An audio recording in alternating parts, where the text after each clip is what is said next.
Welcome back to the Excel Me Resolution 2021. Today let's talk about the future. There's an excellent way to talk about the future by using travel and your future travel arrangements. All right? So first of all, I'm going to give you 4 examples. 3 of them are strictly speaking future, and then there's one exception. So I think I'll visit Scotland next. That's my example number 1. My example number 2 is I'm going to visit Japan one day. Okay, that's my example number 2. As you can hear, I use different grammatical forms to talk about these different futures. Now, I do have another example for you. Tomorrow morning, it's about tomorrow morning, I'm driving to Strasbourg tomorrow morning. So, these are strictly speaking 3 different ways of using the future. And there's one more, which is an exception, so we'll talk about it a little bit later, but I'll give you an example anyway. His train gets in around 10 tomorrow morning. All right, so that's an interesting example because as you can hear, I've just used the present simple to talk about the future. Now, let's analyze these 4 situations, all right? Now, in English, strictly speaking, it's not about how soon something is going to happen. It's more about how likely it is to happen. What you've done to plan for it.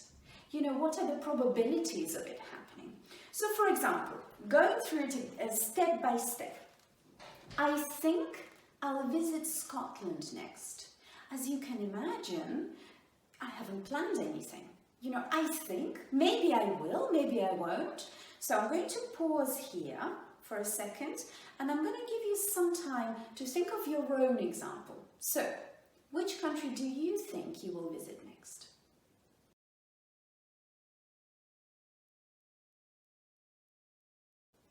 Right, thank you very much. Now let's move on to the next one.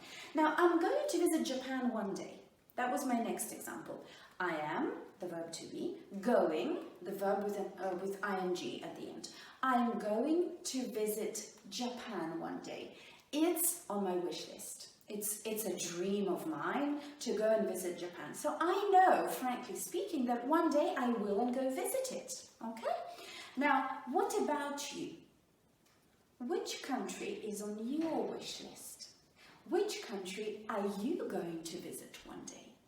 Give me an example.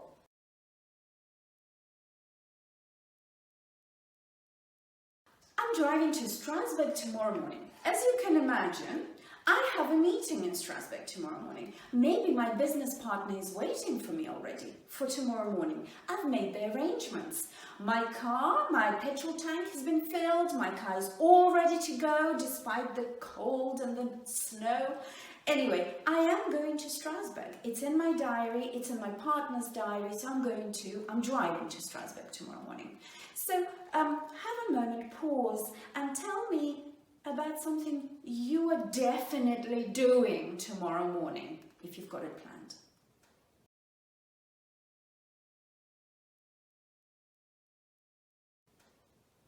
All right, thank you very much. And now let's move on to that last example, which is an exception.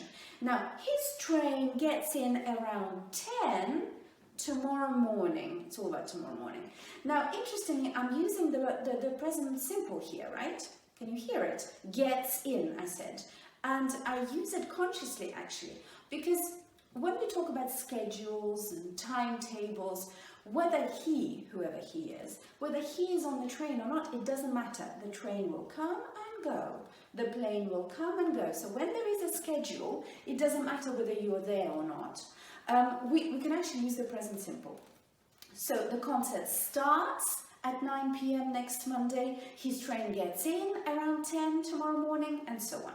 Now, I thought, if we've got some time, I thought we could practice a little bit more. I've got a diary here, and talking about events and appointments in your diary is another great way of practicing the future. I'm going to pick the weekend of the 3rd and 4th of April next year, or rather this year, 2021, simply because it's Easter weekend. So on Friday, I think I will do some paperwork. Because, you know, Good Friday, lots of countries are off, lots of my clients are going to be off, some regions in France are off, in England Good Friday is a public holiday, but I think I will do some paperwork, I will still do a little bit of work.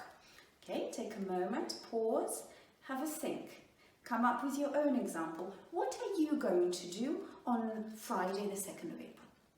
Okay, let's move on to that weekend. I'm going to organize an egg hunt that weekend. I usually organize egg hunts sometime around Easter. I haven't planned anything for it yet, but I think I'll do it, so I'm going to organize it.